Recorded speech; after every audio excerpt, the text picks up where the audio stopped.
Hi guys, welcome back to Eight-Legged Babes. I'm Amelia and today we are going to do 2 tarantula rehousings.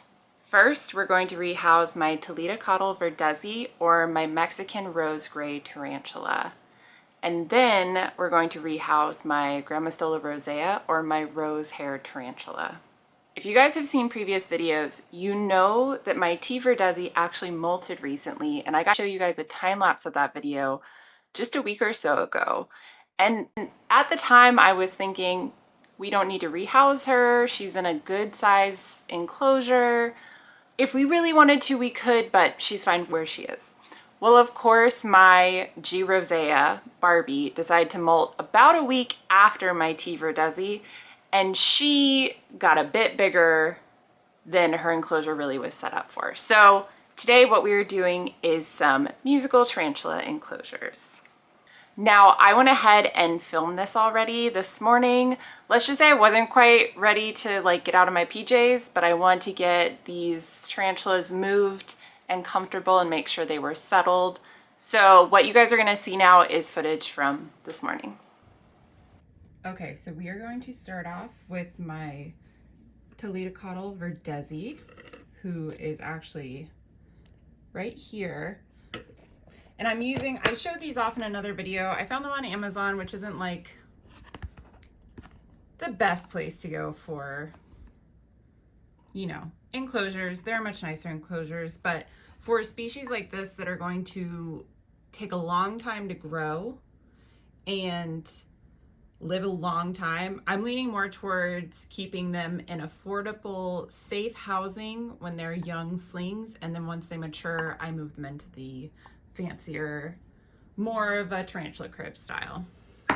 So let's start with some substrate. Once again, I'm using verdezi soil. That's what I always use.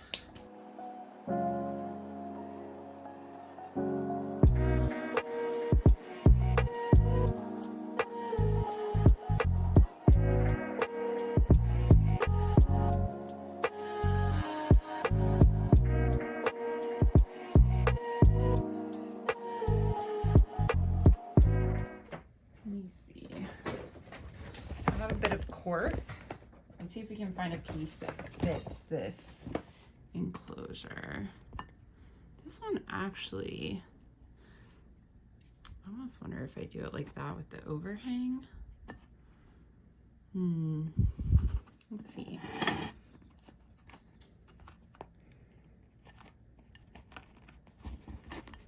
Kind of buries really deep though because it's so thick. Let me see if I have another options. You know what? Maybe I'll just turn it this way. How about I do that?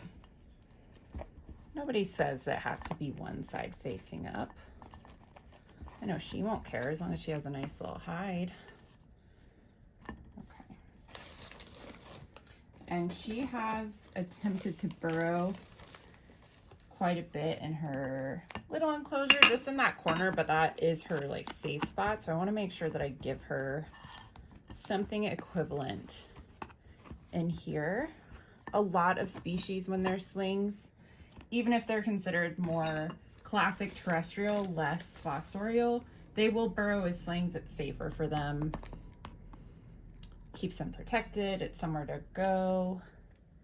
Even for my teeny tiny slings, like the couple I just got from Hardcore Arachnids that really can't burrow all that well yet, they're so small, I put frog moss in there, and that's essentially, they've created a burrow out of the frog moss. So definitely give all of your slings a place to burrow and a place to hide and feel safe. Okay, here's how we're looking so far. And just for size comparison, this is what she is in right now. This is what she's moving into. So longer and more depth. Next up, let's see if I like how that's looking. I think I do. Next up, I want to add some frog moss. Classic. Sphagnum moss is more of a drier moss. I tend to use it to spruce up drier enclosures. If I'm not as worried about that, if I want a more humid enclosure, I will use something like frog moss. like this, which if you just heard a really weird spraying sound, that's me just kind of dampening it a bit. So I put it in. Oh my gosh, I always forget that this particular box of frog moss, wherever they sourced it from, has a real seaweed smell to it. It's really wild. Okay. Yeah, it's almost the same build, but smaller as I did for Jacoby, my Grammostola actaeon. I don't know why. I tend to like having like a starter burrow at the back with moss on top. It's like a little fairy house kind of.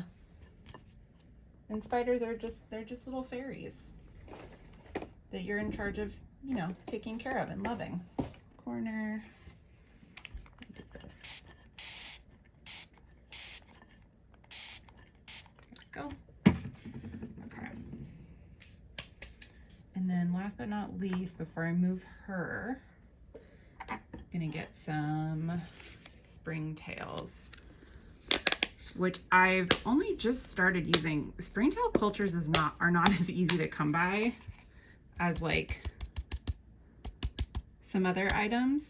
And I also don't worry about them quite as much for my slings. But as I upgrade them, I'm trying to get better about putting in springtails. I don't have full-blown bioactives right now. I'm new enough in the hobby that I haven't really focused on setting those up, but springtails are a nice kind of middle ground to help keep mold out of your enclosures. So she's right here. We're gonna take this out, take this out. Actually, I might just, yeah, give her another little spot to hang. Yeah, that looks good. Okay. Okay. There she is. Hello. Oh, that was an easy rehouse. Okay. Gosh, I don't even know if that's on film.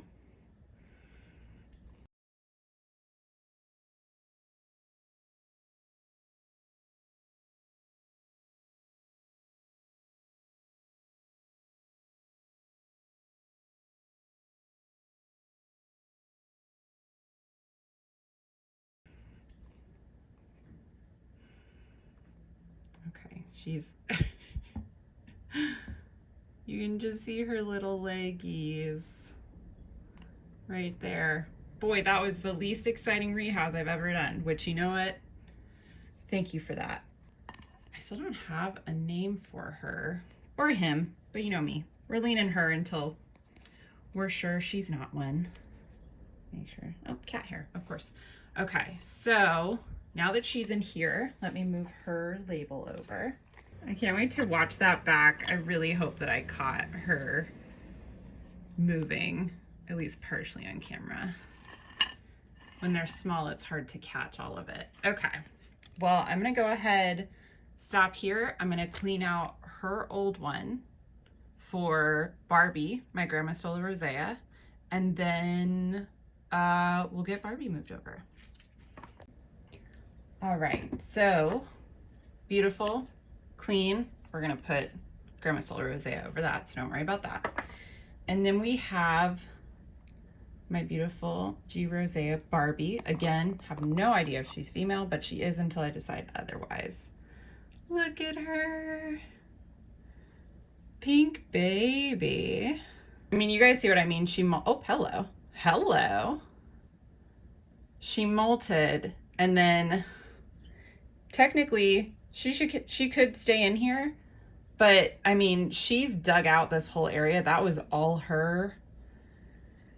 And I just want her to have room to actually build a burrow where she feels like she can hide from me. I can't imagine how stressful it is to just have a human take the lid off your world whenever they feel like it. And if I was her, I would want a little hide so that I didn't have to see a human, you know, multiple times a day, because the human is obsessed with you. So, God, she's so cute. Look at her.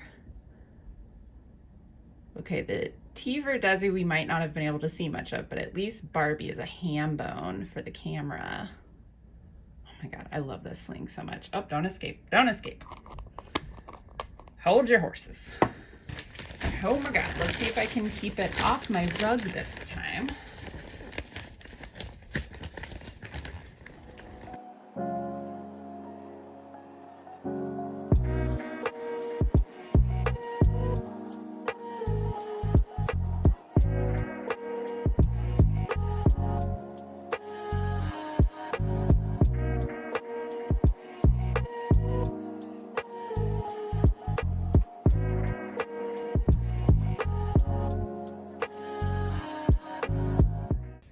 Next up is Cork. So I, silly old me, put that one tiny piece of cork that my Toita Verdesi had, I put it back in the Toita Verdesi's new enclosure. So I think maybe we can do something with this. Gosh, I hate how thick it is. Oh, I don't want, that's a piece of paper towel. Get out of there. Can maybe do something like that. No, Amelia, don't do that. That's terrible. It's a terrible idea. Okay. I think like that. Yeah, we'll do something like that. Okay. Just have to really wedge it in there. Excuse me, tongs. Making a lot of noise over there for an inanimate object. How's that? Do you like that? It's not quite as much of a burrow as I would like it to be. Okay, these very pretty little ceramic water bowls that I got. Also on Amazon. I know, I need to stop buying things on Amazon. When you're a spider keeper, unfortunately, a lot of the easiest things to get for your spiders are on Amazon, and they're the most affordable, and it's a bummer. But the good thing is spiders are so low maintenance, especially tarantulas. And yes, I'm being lazy and using a mister instead of going to get the water bottle. What, do you want to fight me about it? Anyways, one of the good things about being a spider keeper, especially for tarantulas, is the low maintenance factor. Once you kind of know the items you need to properly care for spiders, you can buy them in bulk a lot of the times. Like you can buy containers in bulk, you can buy frog moss in bulk, you can buy water dishes in bulk.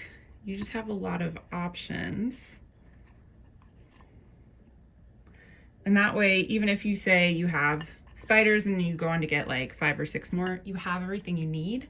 And especially like what I'm doing today, when you have tarantulas of different ages and tarantulas of different sizes, you get the opportunity to kind of play musical enclosures with them where you aren't, using an enclosure, especially like a cheaper one made of plastic. You're using it and then you're tossing it. You use it and you maintain it and you're able to use it for future slings. Okay, I think this is good. I hope that that's enough of a burrow starter for her and I don't need more substrate. I don't. I have to stop. If I put in more substrate, I won't be able to close the lid. Like this is gonna hit the lid already, which is fine.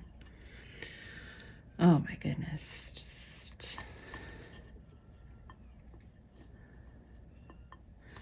okay. All right, labeled, hydrated. We got water, we got frog moss, we got soil, we got a starter burrow, which she may or may not decide is trash and she doesn't like it. Then we have lid. Not crazy about this lid. I might tape this down. My Toita Verdesi was not the most adventurous tea. She mostly stayed in her burrow. Barbie is not that. Barbie wants to see the world. So we might tape this down. Okay. Let's go ahead. Oh, hello.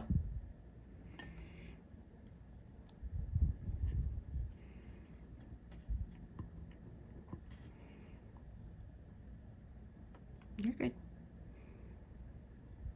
Yeah, you're good.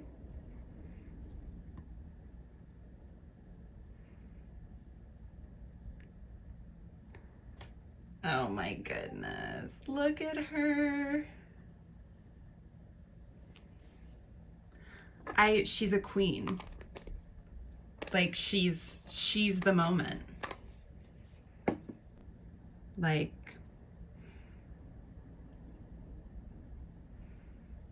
I can't put too much on my slings because they're slings and slings are delicate and bad things can happen. But if she dies, my mental health will collapse. So I'm just putting that on you, Barbie. I hope you understand. You gotta take this living thing seriously. Oh my goodness. She's just so, ugh. Friendly isn't the right word because I'm not gonna put that emotion or that feeling on spiders, but she's just very amiable.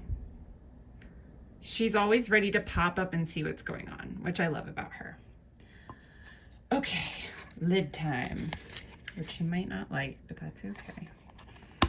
It's because spiders are all about vibrations. They don't have ears the way we think of ears. They feel things. And when you have a giant pushing down on your house, it'd be a little upsetting. Okay, time to move her back to the spider shelf. That is gonna do it for us today, guys. An interesting side note, because of all of these rehousings and unfortunately the loss of my T. vagans a couple weeks ago, I now have 2 prepped sling enclosures with no slings in them. So I'm gonna have to brainstorm what species I might wanna pick up next to put in there. If you guys have any ideas, please leave them in the comments. I, of course, have a list of dream spiders that is way too long, but I also really want to hear the spiders that you keep and your favorites. So if you have any recommendations, drop them in the comments below. As always, be sure to like and subscribe and follow me on Instagram at 8-Legged Babes for more shorts and stills of my spiders. And as always, have a great rest of your day.